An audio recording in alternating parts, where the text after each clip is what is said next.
ఆచి చికెన్ మసాలా. ఏ రాజకీయ నాయకుడైనా పదవి దక్కాక అధికారం దర్జా దర్పం ప్రదర్శిస్తాడు. పదవి అలంకారప్రాయమైన అధికారం 3 నాళ్ల ముచ్చట అని తేలినా, ఆది నుండి అవమానాలు ఎదురైనా తనను ఎవరైనా చిన్న చూపు చూడడం లాంటివి అస్సలు ఊహించలేడు. అయితే విశాఖ మేయర్ పీలా శ్రీనివాసరావుకి అదే పరిస్థితులు ఎదురవుతూ తెగ ఫీల్ అయిపోతున్నారట. నగర ప్రథమ పౌరుడిగా ఆయన ముందుండి నడిపించాల్సిన ప్రభుత్వ కార్యక్రమాలు ఏవైనా ఆయన్ని పక్కన పెట్టేస్తున్నారట. మంత్రులకు, అధికారులకు అందరికీ చిన్న చూపే. ఆ పదవికి పవర్ లేదనుకుంటున్నారో లేక పదవి కాలం అయిపోయిందిలే అని భావిస్తున్నారో తెలియదు. కానీ ప్రథమ పౌరుడిని చిన్న చూపు చూస్తున్నారట. ఆ వ్యవహారం మేయర్కి మింగుడు పడకుండా తయారైందంటున్నారు. విశాఖ నగరానికి ప్రథమ పౌరుడు పీలా శ్రీనివాసరావు. మీకు అర్థం కాలేదనుకుంటా, అదేనండి మహావిశాఖ నగర municipal corporation mayor Peela Srinivasarao. టీడీపీలో సీనియర్ నాయకుడు, ఒకప్పుడు విశాఖ జిల్లా టీడీపీ అధ్యక్షుడు. 6 నెలల క్రితం విశాఖ మేయర్గా ఎన్నికయ్యారు. అంత బ్యాక్గ్రౌండ్ ఆయన్ని, ఆయన హోదాన్ని అవమానిస్తూ మాట్లాడుతున్నాం అనుకుంటున్నారేమో. కానే కాదు, అంతా సీనియర్ రాజకీయ నాయకుడు. ఇప్పుడు రాజకీయాల్లో ఎమ్మెల్యేలుగా చలామణి అవుతూ అధికారాన్ని, పదవులను అనుభవిస్తున్న ఎంతో మందికి జిల్లా అధ్యక్షుడి హోదాలో బీఫామ్లు ఇచ్చిన నాయకుడిగా పీలా శ్రీనివాసరావుకు పేరున్నా, ప్రస్తుతం మేయర్గా కొనసాగుతున్న సముచిత గౌరవం ఇచ్చే ప్రజాప్రతినిధులు కానీ, అధికారులు కానీ ఎవ్వరూ కనిపించకపోవడం ఆయన దురదృష్టమో అన్న టాక్ వినిపిస్తోంది. గత 30 సంవత్సరాలకు పైనే పీలా శ్రీనివాసరావు టీడీపీలో కార్యకర్త స్థాయి నుండి విశాఖ జిల్లా టీడీపీ అధ్యక్షుడి స్థాయికి ఎదిగారు. ప్రస్తుతం మేయర్గా కొనసాగుతున్నారు. పీలా శ్రీనివాసరావు ఆర్థికంగా బలమైన నాయకుడు. ఆయన సోదరుడు అనకాపల్లి మాజీ ఎమ్మెల్యే పీలా గోవింద్ కూడా రాజకీయాల్లో ప్రభావితం చూపించిన వ్యక్తి. పెందుర్తి, అనకాపల్లిలో వాళ్లకు ఉన్న ఆస్తుల గురించి లెక్క పెట్టడం కష్టమంటారు. తాతలు, తండ్రుల నుంచి సంక్రమించిన ఆస్తులతో ఆర్థికంగా నిలబడి రాజకీయాల్లో కొనసాగుతున్న వ్యక్తి పీలా శ్రీనివాసరావు. పదవుల కోసం ఇన్నేళ్ల రాజకీయ జీవితంలో సాగిలపడింది లేదు. జీవితంలో ఒక్కసారైనా విశాఖ మేయర్ పదవిని చేపట్టాలని చిరకాల కోరిక మాత్రం పీలా శ్రీనివాసరావుకి ఉండిపోయింది.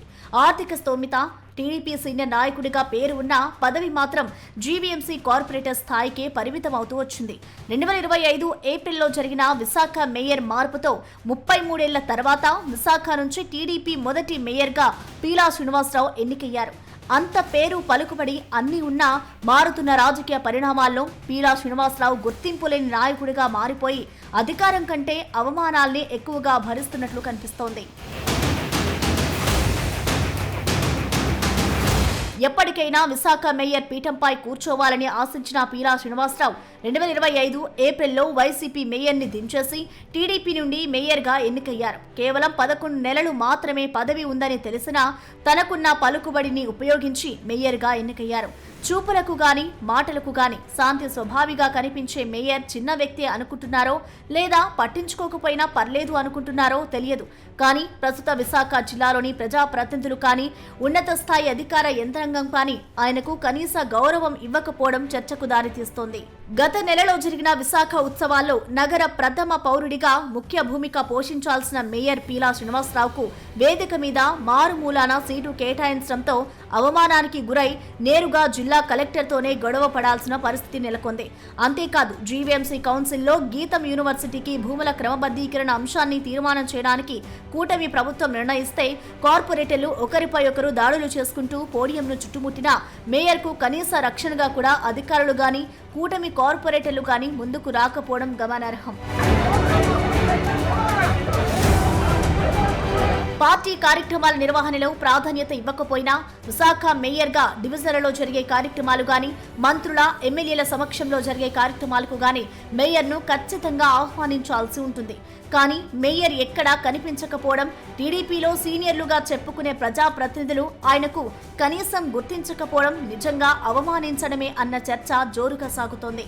మరోపక్క పార్టీ కార్యక్రమాలతో పాటు ప్రభుత్వ కార్యక్రమాలను కూడా టీడీపీ రాష్ట్ర అధ్యక్షుడు హోదాలో గాజువాక ఎమ్మెల్యే పల్లా శ్రీనివాసరావు ఎలాంటి ఇబ్బంది లేకుండా చేసుకుంటూ వెళ్లిపోతున్నారు.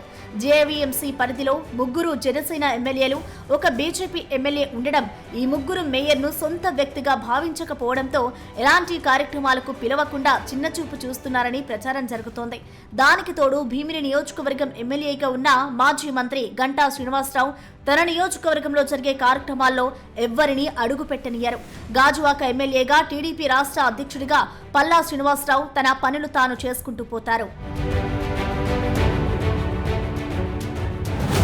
జీవీఎంసీ పరిధిలో ఉన్న 8 నియోజకవర్గాల్లో 6 నియోజకవర్గాల ఎమ్మెల్యేలు తమ పని తాము చేసుకుంటూ పోతుంటే మేయర్గా ఉండి ఎలాంటి గౌరవం, మర్యాద లేకుండా ఎలాంటి ప్రయోజనం అని పీలా శ్రీనివాసరావు సన్నిహితుల దగ్గర వాపోతున్నట్లు తెలుస్తోంది. దానికి తోడు విశాఖ ఎంపీ శ్రీ భరత్ అనాధికారిక విశాఖ జిల్లా మంత్రిగా కొనసాగుతున్న నేపథ్యంలో ఎంపీ భరత్ హాజరయ్యే ఏ కార్యక్రమంలోనూ మేయర్ పీలా శ్రీనివాసరావు కనిపించారు. అంగబలం, అర్ధబలం రాజకీయ నాయకుడిగా సీనియారిటీ ఉన్న 33 ఏళ్ల రాజకీయ జీవితం తర్వాత మేయర్ పదవిని ఆశించిన పీలా శ్రీనివాసరావుకు ఆ స్థాయిలో గౌరవం లభించడం లేదు సరికదా, అడుగడుగునా ఊహించని అవమానాలు ఎదురవుతుండటంతో పదవి 3 నాళ్ల ముచ్చటే, అధికారం, దర్పం అంతా పేరుకే తప్ప ఎలాంటి ప్రయోజనం లేవని ఆయన ఫీల్ అయిపోతున్నారట. ఎంతో మంది ప్రజాప్రతినిధులకు జిల్లా పార్టీ అధ్యక్షుడిగా తన చేతుల మీద బీఫామ్లో అందించిన వ్యక్తి ఈ రోజు అదే ప్రజాప్రతినిధుల నిర్లక్ష్యానికి గురవుతుండటంతో పాటు అధికారుల ప్రోటోకాల్ను విస్మరిస్తుండటంతో కోరుకున్న పదవి చేతిలో ఉన్నా సంతోషం కరువైందని ఈ సీనియర్ టీడీపీ నాయకుడు బాధపడుతుంటారని సన్నిహితులు చెబుతున్నారు. ఇంకో నెలతో జీవీఎంసీ కౌన్సిల్ పదవి ముగుస్తున్న నేపథ్యంలో పీలా శ్రీనివాస్ రాజకీయ భవిష్యత్ 11 నెలల మేయర్ పదవితో ముగుస్తుందా? రానున్న కౌన్సిల్లో తన రాజకీయ చాణక్యతను చూపించి మళ్లీ మేయర్ పీఠాన్ని చేజెక్కించుకుంటారా? మళ్లీ మేయర్ అయి తన పవర్ చూపిస్తారా అన్నది చూడాలి.